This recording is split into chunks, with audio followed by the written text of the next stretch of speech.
All right, we got a lot to talk about. Behemoth. One of the cool things that is coming in this event, this new Freesia Toda event, is the ability to replace a single Ascendancy node with an Ascendancy node from one of the base classes. And Behemoth seems really good for that, because a big issue with Behemoth is that Rampager, despite giving you a bunch of Rampage stuff, disables all your spells and makes it so they deal no damage. That's really bad because almost maybe every aura is spell. There are some things that reserve that aren't considered auras, I believe, like Arctic Armor. But if you can see by how many tabs I have open, that I found quite a few potential very good uses. In fact, even the Ascendancies from the base game that I closed the tab of, because I didn't see anything that immediately stuck out to me, weren't bad per se. They just weren't anything super special. Some of the ones that I kept also weren't anything super special, but here we go. My thoughts, two big thoughts. First of all, Armor Stacker. That one's real easy. I say two, I meant three, and it's really obvious what the three are. Armor Stacker. You get to get a bunch of mana per strength and then convert most of that into armor. You get increased attack damage per 450 armor. This is 2%, which a Replica Dream Feather, what you typically use, is only 1%. Also, these numbers might have changed a bit. There is the fact that this is I believe, the image from Freesia 1.0. And they said that the balance was the same as Freesia 2.0. So if any of this changed, whoops, I don't feel like doing my due diligence, so to speak. But then you get a bunch of that. You can also stack that with 2 Replica Dream Feathers, or only 1 if you want. You can get a bunch of attack damage, and then armor applies to chaos damage from hits. That's quite nice. Another option is fortification stacking. Melee hits fortify, you get a bunch of regen from that, and then here you get a bunch of attack speed and fortification, max fortification. In that case, what I would probably do with my 4th point, because if I go for armor, that's all 4 of my points. If I go for fortification, that's only 3 of my points. I could do some unarmed stuff with Final Blow, but what I would be most likely to do is just go Sheer Fury, get a bunch of free rage. Or if mana is fine, maybe do Power of Purpose and get some armor out of it, but probably Sheer Fury. And then, well, of course, the Sheer Fury. And Fueled by Hate, you can do some fun rage stuff there. You have a bunch of extra max rage. Can gain you your maximum very quickly. But then Fueled by Hate, increased rage cost. But your Vol attack skills that you use yourself cost rage instead of requiring souls, then you can't gain rage during soul gain prevention. I believe we would be able to use I can't remember what they're called, the Bloodline Ascendancies. I completely forgot about that until this. So you might not go Sheer Fury if you're going Fortification. There might be a good Bloodline there. But with this, you would likely go into the Trial Master Bloodline. I believe it's the Trial Master one that has all the Vol skill stuff. I don't remember the name of it right now. And you would be able to, lower that soul gain prevention as much as possible. You'll have your bunch of rage. Those are my 3 general ideas, but what would we want to replace the Rampager node with? Slayer. Slayer just has a bunch of good stuff. I mean, 20% more damage with hits and ailments against uniques. Nice. More damage if you killed recently and you can't take Reflected Fizz. Okay, if you go full Fizz, that's Reflect Immune right there. There's also Headsman, a 20% Cull, a bunch of attack speed when you kill rare and uniques, a bunch of move speed when you kill any enemy. You get a bunch of life leech. Slayer's just got a lot of good stuff. Basically, anything from Slayer could be good.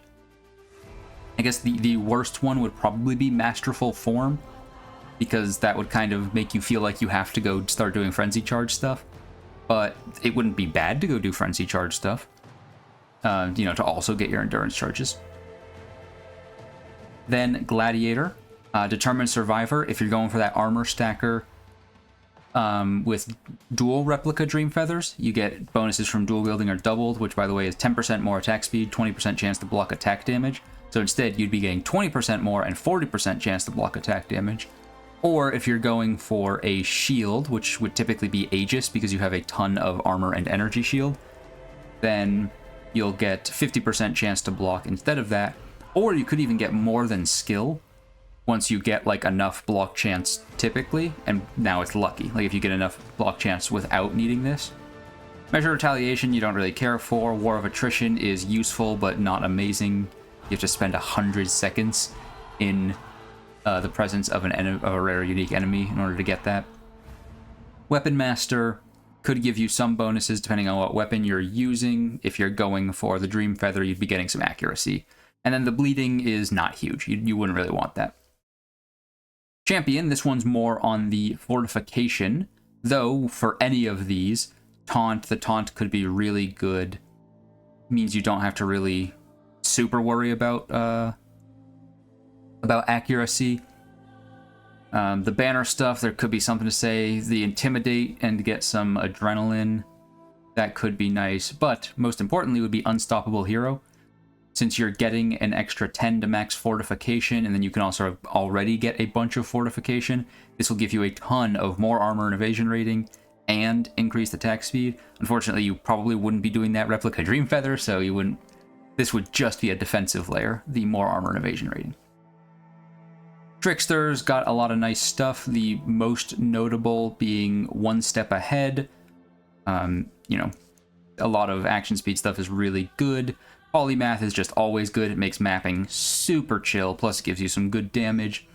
And for the armor stacker, usually armor stackers go for a great intelligence helmet, like a great energy shield helmet. So this would give you an additional ton of evasion rating. You are probably taking iron reflexes anyway, so that's a ton of flat armor. Juggernaut, unstoppable, obviously. Action speed and move speed can't be lowered below base value. You get some increased, cannot be stunned. Undeniable is really good for the armor stacker. Gain accuracy rating equal to twice your strength. Because of mental conditioning, you'd already be going for a ton of strength.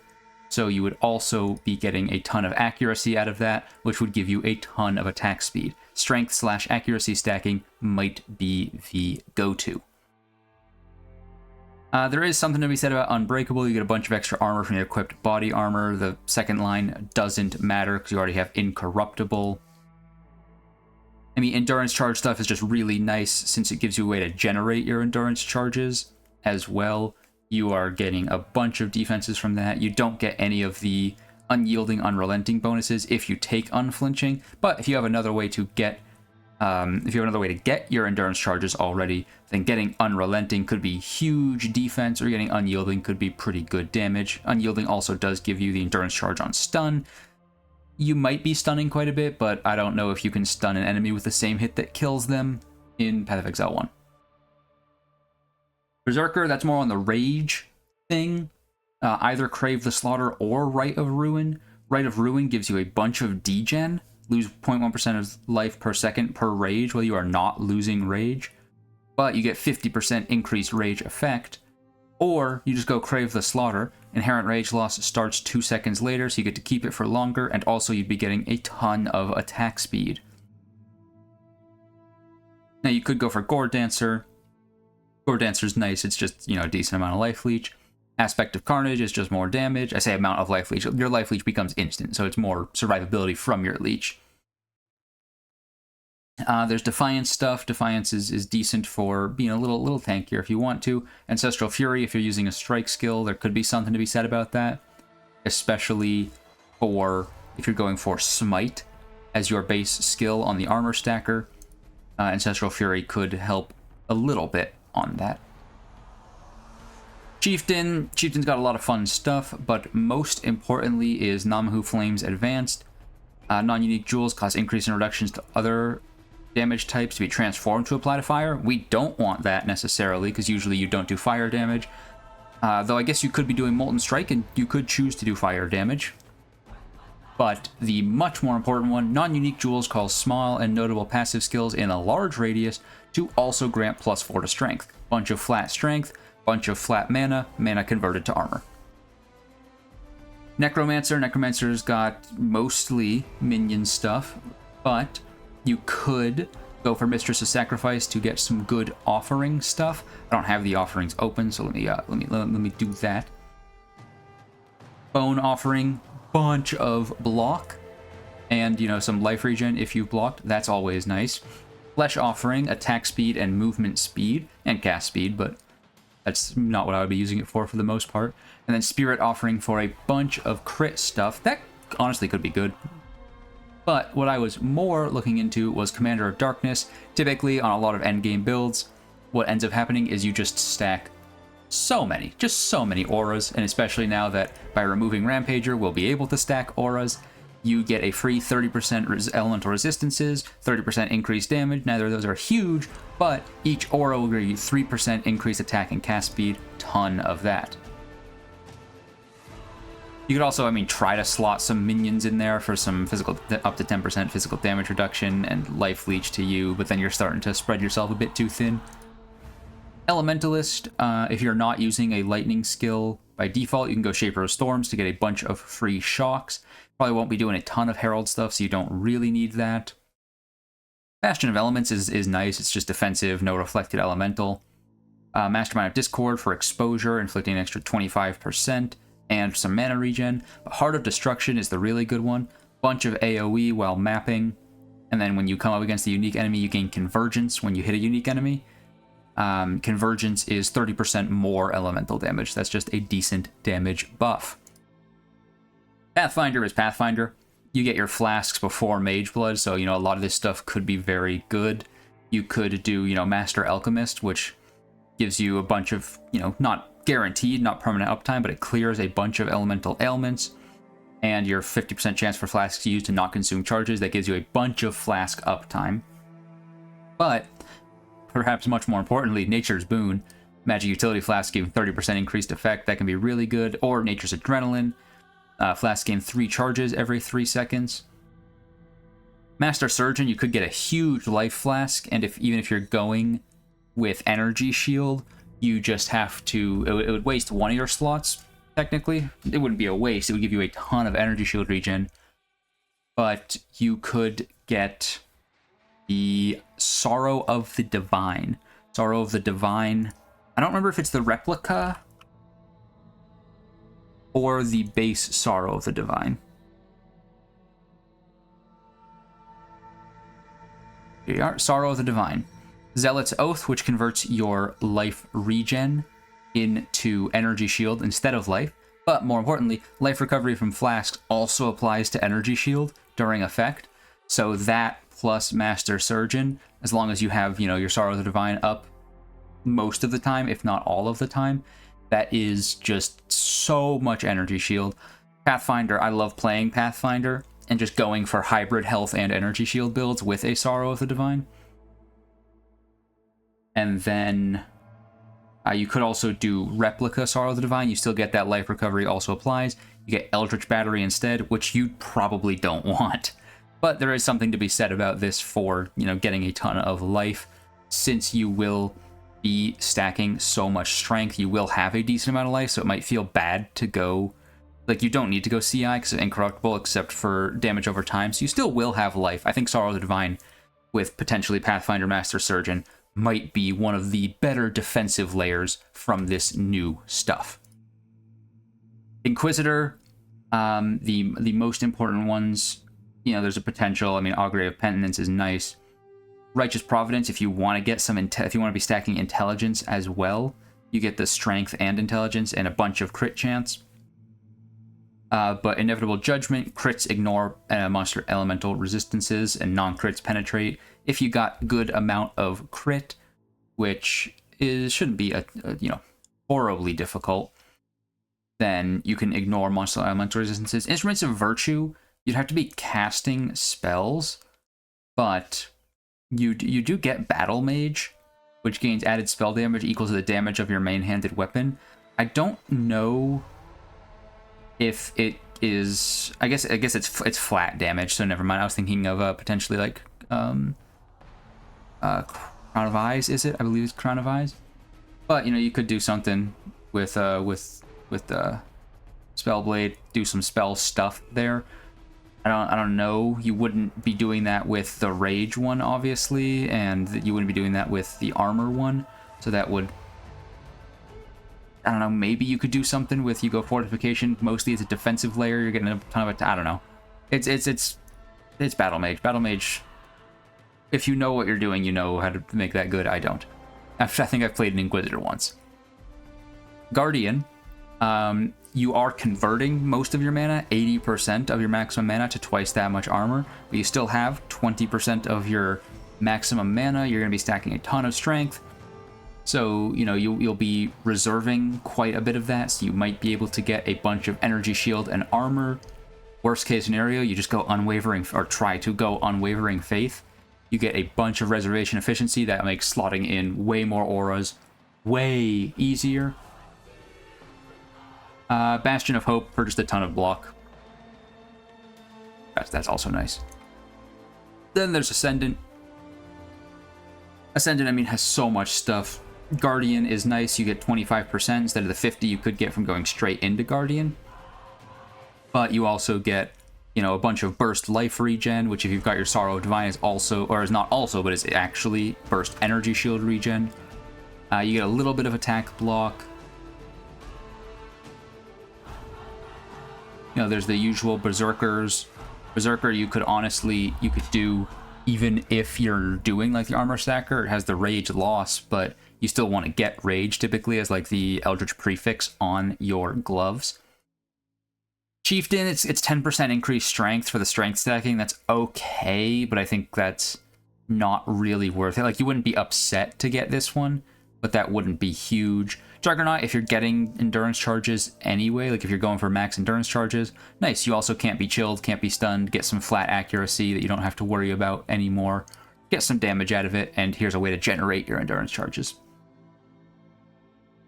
I mean, Inquisitor, damage penetrates, 8% elemental resistances. You get pretty consistent consecrated ground when you hit a rare unique enemy.